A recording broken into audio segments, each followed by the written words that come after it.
All the way back in fall 2019, I purchased the Apple Watch Series 5 coming off the Series 3, and I loved it. It had everything I wanted, the reduced bezels of the Series 4, and now the always-on display, which for me was hugely important. And then what came next year after year were very small incremental changes to each new Apple Watch generation, and very few of them really appealed to me. My Series 5 was working just fine, so I ended up using it for 6 years. Not every day, but more days than not. And yeah, as you would expect, it's been feeling its age for a while. The battery doesn't really last a day anymore, and it has gotten quite slow. It's also 2 versions of software behind back on watchOS 10. It's definitely looking pretty well used, with plenty of big scratches on both the display and the aluminum body. My blue sport band here is held up quite well though, to the extent that I'm able to use it with my new Apple Watch Series 11 if I want to. Yeah, I finally upgraded. Hey, how's it going? I'm Josh from 91 Tech, and it's about time. Or I guess this video is rather about the thing that tells time. Oof, stupid joke, but this watch does tell the time, and it's really good at it too. Kind of an underrated feature these days, I feel like, because not only is the battery life on this thing way better than it was on my Series 5, thus it's able to tell time for even longer, but the display is also much brighter, better, more visible at off angles, and that's one of the biggest benefits of the Series 11 over the Apple Watch SE 3, which was the other watch I was seriously considering. I mean, that watch is better value and has most of the same features and even the same chip as this one, but the screen is better on this watch, though the SE itself is still really good and finally now has the always-on display. That's the watch I probably should have gotten for my own use cases, but this is something I'm probably going to keep for quite a long time, so I wanted to get the slightly nicer version. And so what I ended up with, of course, is this jet black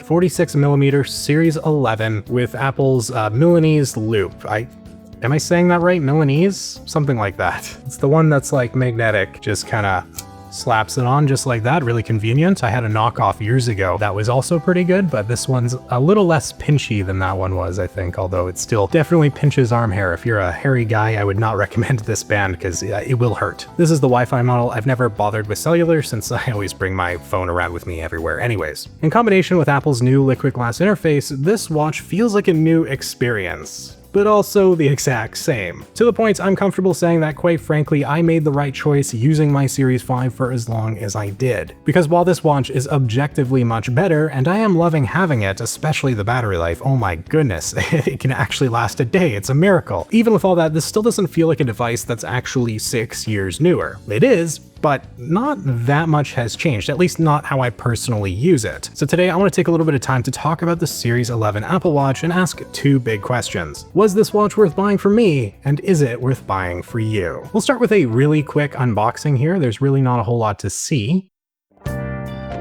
Here we've got the plain white Apple Watch box, which we can sort of unfold open to get to 2 smaller boxes, one with the actual Apple Watch itself, and then the second with the Milanese band. We'll start with the Apple Watch. If we open it up, there's the watch right there, and we also have the charger, which is really nice. I only had one of these, and it was for my Series 5, so it's nice to have another. Plus this one's USB-C and braided, so definitely higher quality. Past that, we have a little bit of basic paperwork, really nothing too interesting, and then of course the watch itself, which it's easy to forget just how small these things are when they're not attached to a band. Right away, I could tell it was thinner and lighter than my Series 5, but we'll look at it in a second. Here we have the fancy Milanese band. These do cost a little bit extra. Pretty simple unboxing experience, and we also get some instructions on how to put it onto the Apple Watch, which is very handy. But back to the Apple Watch itself, we can take off the protective covering, and this leaves us with the watch. That's about it. We can turn it on, and then we just need to bring our iPhone nearby to sync things up. It's a fairly straightforward setup process, so we're not going to go through it. For me, it's even easier because I already had my Series 5 Apple Watch and everything just moved on over from that. So this is it, the Apple Watch Series 11, fully synced up and ready to go.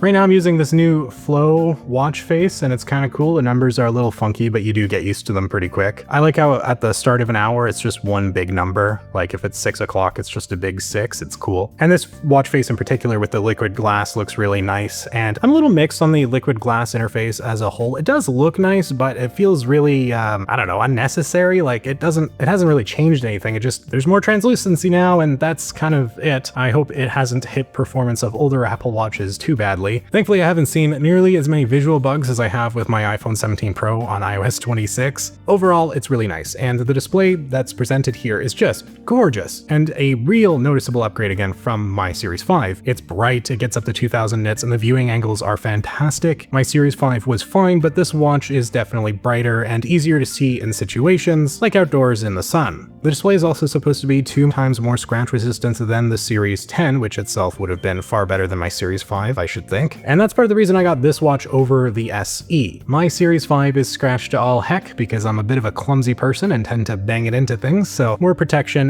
definitely warranted for me and nice to have, especially again since I'm probably going to be using this watch for a good few years. The Series 11 also feels quite big, 46mm versus 44 on the Series 5. It's also substantially thinner to the point when I put it on with this band I had to go a whole notch tighter just because it's that much thinner than my Series 5 was. And hey, that's really nice, less bulk on the wrist. And actually using this watch, holy moly, is it ever so much smoother and faster than my Series 5 was. That thing had gotten quite laggy when it came to basically doing anything on it at this point, aside from telling the time. And there's no animation stutter, gotta love it. And battery life, again, okay, it's so good. Apple claims 24 hours of battery life, and that sounds about right to me. And this battery life is more than enough to get me a day's use, plus wearing it to bed, and then just popping it on the charger in the morning when I take a shower, and it's good to go. Of course, what you're doing with the watch may make the battery drain faster, but there is always a low power mode and that sort of thing to make it last for longer if you need to. The haptics are so good on these watches too, and I mention this specifically because not too long ago, I used the Galaxy Watch 8 for a couple weeks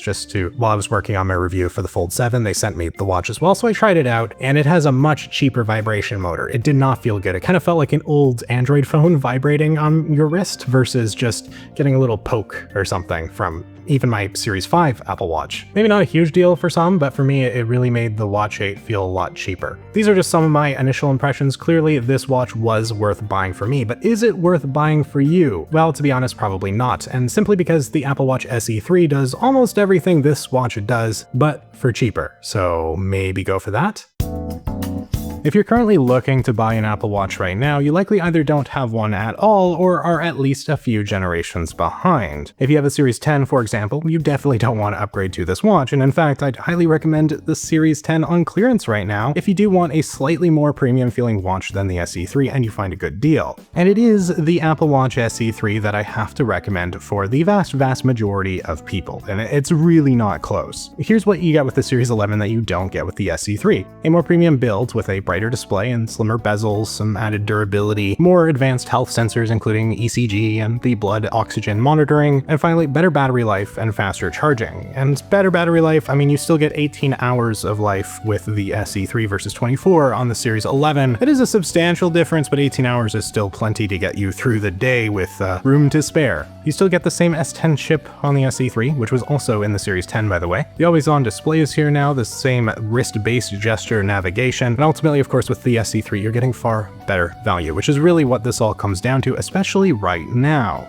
There's very little compromise right now between the SE3 and the Series 11, and that's in large part because the SE3 just came out at the same time and Apple does not do yearly releases for their SE watches. The Watch SE2 came out fall 2022, 3 years before the SE3. So it's not a stretch to assume we'll be waiting another 3 years before the SE4, so relatively speaking, of course, it's going to be better value right now in this moment. As more incremental changes are made with the new Series 12, Series 13, there'll be more reasons to get those watches over the budget models. So basically right now is the best time to get the 3rd generation Apple Watch SE, simply because it is so similar to the Series 11, and it really is. Except of course it's $150 cheaper. $250 versus $400, that's a big difference, especially when there's not a whole lot of gain for the nicer watch. So right now, best value for the SE3, and in 3 or so years when the new generation comes out, maybe you'll be ready for an upgrade anyways and you can get the SE4 or something, which will probably contain some of whatever features Apple adds within the next few years. I think it's a fair assertion to say the Apple Watch SE3 is without a doubt the better buy right now for the vast majority of users out there. I think this watch was worth it for me, but if I was being more practical and money conscious, I absolutely would have gotten the SE3.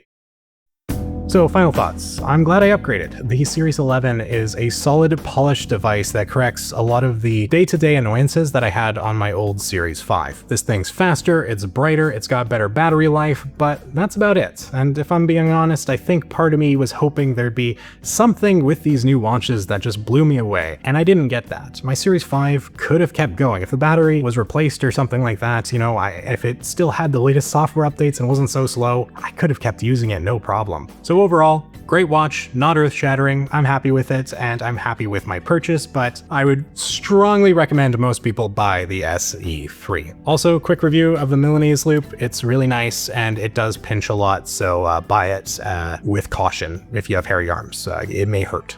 The band was pinching me a lot when I was first using it, and now it's not doing it so much, so I don't know if it's stripped the hair from my wrist already, or if I'm somehow getting used to it. I don't know exactly, but it's been pretty comfortable past the first few days of wearing it. But I'd love to hear what you all think. Do you have an Apple Watch? Are you considering getting a new one? What do you think of the new SE3 versus the Series 11? What are you on right now? Make sure you let me know in the comments down below. If you found this video interesting or helpful, please hit that like button and consider subscribing for more tech content. It's pretty rare for me to do an Apple Watch focused video, but considering how long I had the Series 5, I wanted to talk about it a little bit just for fun. Still working on my 17 Pro review. That should hopefully be coming pretty soon. I've just had a lot of different projects I've been in the middle of. But yeah, huge shout out to the channel members. Thank you guys so much for your support, and thank you all for watching. I'm Josh from 91 Tech, and I will see you all next time.